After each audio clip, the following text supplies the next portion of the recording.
Push the like button on this video if you've ever bought an item and you just haven't really worn it as much as you thought you would. Why does this happen? In today's video, we're going to get to the bottom of why we waste money on clothes that we don't wear and exactly how to stop doing it. For your entertainment and the ease of digestibility, here is the structure of what's coming up in this video. We're first going to talk about what main things actually make us buy clothes that we hardly wear. And then we're going to talk about marketing and consumerism in the fashion industry and how that makes us make costly decisions. We're going to talk about developing your own personal style. And we're going to talk about the importance of money mindset and how that can help. And then we're going to talk about tips to combat impulse shopping. We're going to talk about fashion trends, and we're also going to go over a few questions to ask yourself when shopping to make less mistakes. So as you can see, this video is value packed, and I highly recommend staying till the end to get all the juicy info that you need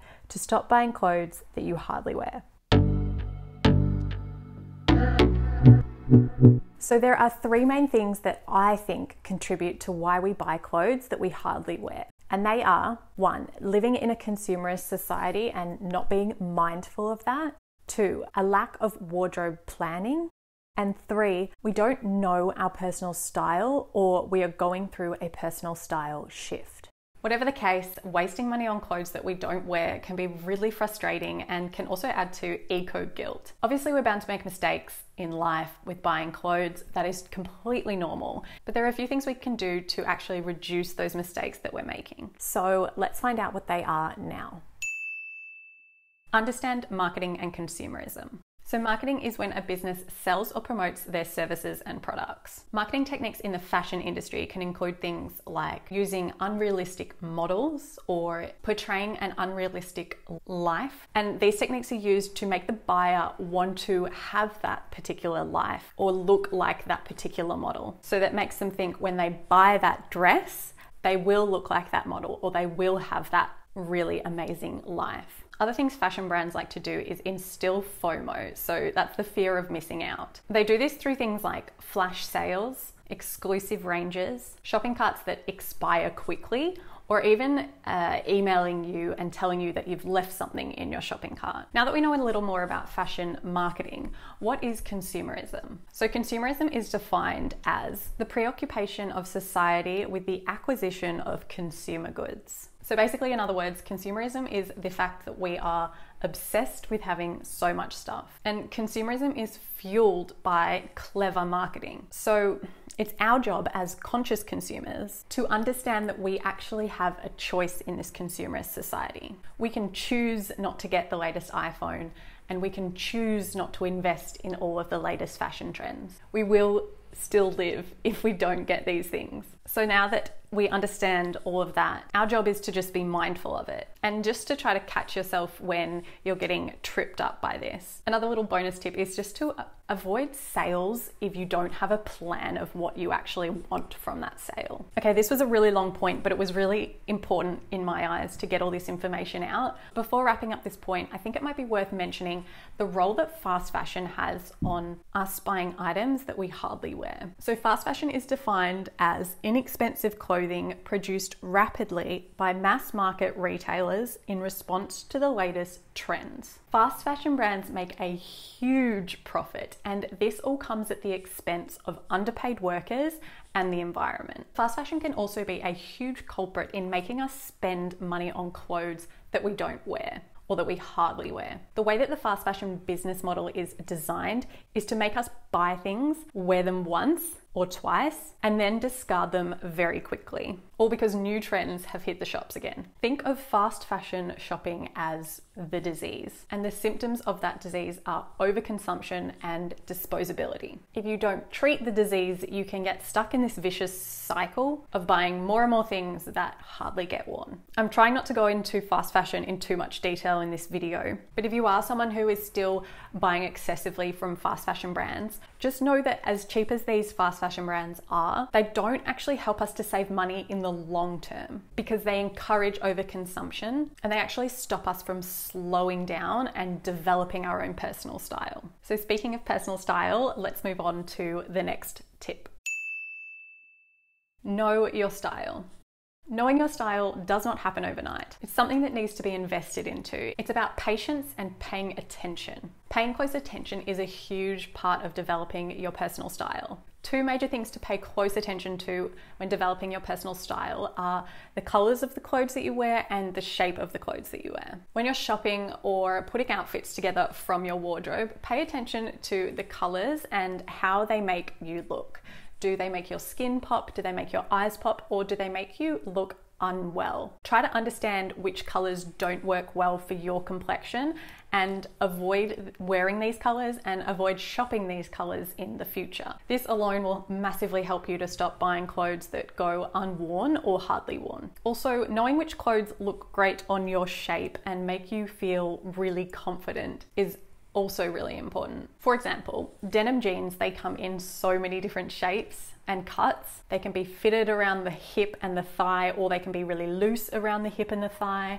They can be high-waisted, they can be mid-rise, low-rise, they can be full length, they can be cropped, they can be wide leg, they can be skinny, like I could go on and on. And the point is, different jean shapes are gonna work for different people. So figure out what cut and shape is best for your body shape and what you feel really confident in, and like stick to that. Who cares what's on trend and who cares what's not on trend? You want to be buying clothes that you feel confident in and you feel great in, because they're the clothes that you're gonna wear the most. A good way to start developing your personal style is to create a wardrobe plan. I have a video of me creating my own wardrobe plan, which I will link above and below. But basically, having a solid wardrobe plan will help you to stop introducing the wrong pieces back into your wardrobe. Obviously, we're bound to still make shopping mistakes no matter how much planning we do, but it's worth mentioning that mistakes are sometimes really great. Mistakes are the best ways that we can actually learn. So I suggest opening up your wardrobe and looking at those pieces that have been hardly worn or even unworn,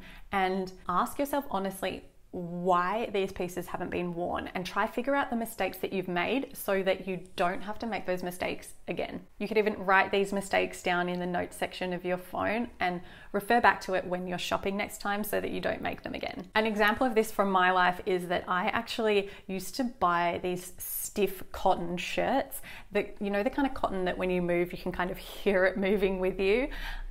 And I just never wore them because the sound of wearing them was not nice. I didn't like it, but I just kept buying these stiff cotton pieces because I like the shape and I like the design. It wasn't until I did a huge wardrobe declutter and a wardrobe audit that I wrote down why I wasn't wearing a particular white shirt, and it was because of the stiff cotton. And I was like, duh, stop buying stiff cotton because you never wear it. Sometimes, you know, the answer is right there in front of you, but until you do the work and until you kind of audit and ask yourself honest questions, you don't really figure it out. So I am no longer making that mistake anymore, thank God. Anyway, developing your personal style is a huge topic and it needs its own video or its own series. But the main thing I suggest you can do to get started with developing your personal style is to do the work and the research, to do a wardrobe audit, to create a wardrobe plan, to experiment with capsule wardrobes, and to learn what colors and shapes suit you. There are actually also plenty of online classes that you can do to learn these particular things. I did one recently on Skillshare, which helped me to learn way more about what colors actually suit my skin tone. Skillshare is actually the sponsor of today's video, but more on them later in the video. Do you have anything to match with that? A quick and simple question to ask yourself when shopping is, do you have anything to match with that? I personally like to create at least 3 different outfits from things that I already have in my wardrobe for an item before purchasing it. Over time, doing this really helps you to develop a cohesive style in your wardrobe, and it will ensure that the pieces in your wardrobe get worn multiple times. Another thing I do when shopping is if I'm out shopping for a particular item, say if I'm out shopping for some bootcut jeans, what I'll do is I'll actually wear my boots that I intend to wear with those jeans to make sure that they look good together. This pre-planning is a huge tip to buy clothes that don't go wasted. Get into a good money mindset. Whenever I'm trying to learn something or to develop a new healthy habit, something I always like to think of is mindset. Having a mindset shift in any aspect of your life can have a really positive effect. If you change your money mindset and really commit to learning about having a wealthy and abundant mindset, you're less likely to impulse buy and more likely to plan your purchases because you respect your money a little bit more. And impulse buying is a huge reason for why we spend money on clothes that we hardly wear. Oh my God, that was my stomach. I am so hungry. Okay. Oh my God. Stop. So to learn to stop impulse buying and to work on your money mindset, I suggest consuming content in the money mindset niche. This is something I've personally been working on recently. So I'll link a few of my favorite resources in the description below for you. But the main resource I've been using to learn about money mindset and money management is Skillshare. If you've never heard of Skillshare before, it's an online learning community where you can learn just about anything and everything from experts around the world. So basically you're just watching videos like this of people who know their stuff, but it's all compact into an hour's class or a 3-hour class or a half an hour class. When I first began working with Skillshare, I was given a couple of months free access to the premium version just so I could really test it out properly and give you guys my honest feedback. And since then, I've actually purchased myself a full year of the premium membership so that I can continue watching these classes myself because they've just had such a positive impact on my life. The good thing for you guys is that you don't actually have to pay for the first month. You get the first month of premium free. Well, the first 1,000 people to click the link in the description below will get the first month of Skillshare Premium for free. Anyway, the reason that Skillshare is sponsoring this particular video is because I have watched so many of the money management and money mindset classes on the platform. One of the classes I really enjoyed was by Justin Bridges, who's a former finance pro. The class was called Modern Money Habits, 5 Steps to Build the Life That You Want. And it really taught me so much about the way that I look at money and the way that I treat my money. And so much of what I learned in that class is really stuck with me. So you can get that link in the description below, as well as all the other resources that I've been diving into to change my money mindset. Plan your purchases to combat impulse shopping. In the previous point, we spoke about impulse purchases and how if you work on your money mindset, you can kind of reduce those impulse purchases that you're making. But I have a few more tips to combat impulse purchasing. The first is to understand your own personal bad shopping habits and notice when they arise. Do you find yourself shopping when you are angry, when you are bored, when you're sad? Do you slump on the sofa when you get home from work and open your phone and online shop? Does Instagram or Pinterest encourage you to shop rather than give you inspiration? It's your job to recognize your own impulse shopping habits and be more mindful in that situation. Stop yourself in the tracks and try to replace your bad habit with a good habit. For example, you can find a new hobby for when you get bored. You can find a new way to wind down after a long day at work. Or next time you are feeling angry and you get the urge to shop to make yourself feel better, I recommend putting the Greatest Showman soundtrack on and doing some star jumps and dancing around the house. And I guarantee you will feel a lot better. It has been tried and tested by yours truly. Doing something like this will give you so much more joy than the tiny little hit of dopamine that you'll get from making an online purchase, because you won't get the same added guilt that comes with making an impulse purchase. You'll just feel great instead. You don't need all the trends to look good.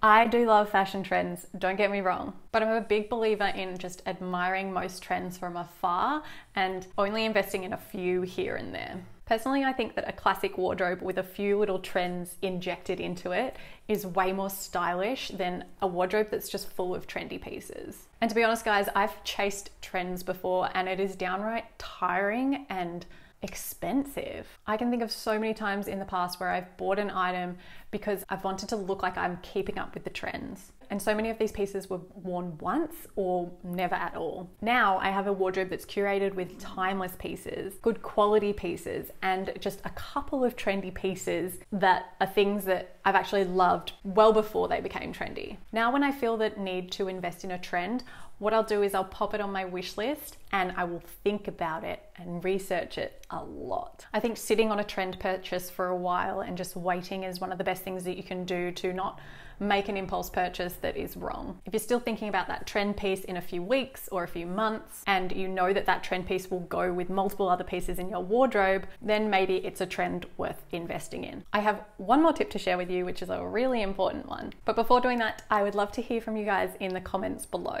If you have your own tips to share on how you avoid buying clothes that you never wear, then please leave them in the comments below. The comment section of this video is honestly the best place to learn from this community. So thank you guys in advance for also teaching me so many new things.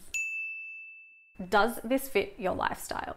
When you're out shopping, another great question to ask yourself is, does this fit my current lifestyle? I recently made a series on YouTube about finding my personal style again, as I'd kind of felt as though I'd lost the direction of my style. And the reason being was because my lifestyle had changed so much, but I hadn't paid attention to my lifestyle change. I was just continuing to buy pretty things that made me happy, but these things were going unworn. Like, did I really need another blazer when I hardly wear any of the 7 blazers that I already have in my wardrobe because they no longer fit my lifestyle? No, I did not need that blazer, but I bought it anyway. I bought it because I liked it and I admire blazers and I think they're beautiful. But honestly, I've not worn that blazer out of the house yet, and that was 6 months ago. I've been working on my personal style for a while now, and as you can see, I'm still not perfect. I still make mistakes. But that's okay, as long as you pay attention to the mistakes that you make and you learn from them after they've happened. By doing this, I can continue to maintain a wardrobe that I love. If you would like to maintain a wardrobe that you love, I would suggest watching my personal style series, linked up on the screen now and below in the description. You can also watch my wardrobe organization video, which I think you guys will find really helpful too. Thank you so much for watching, and don't forget to spread kindness this week. I will see you in my next video. Bye. Oh my God, I can go eat now.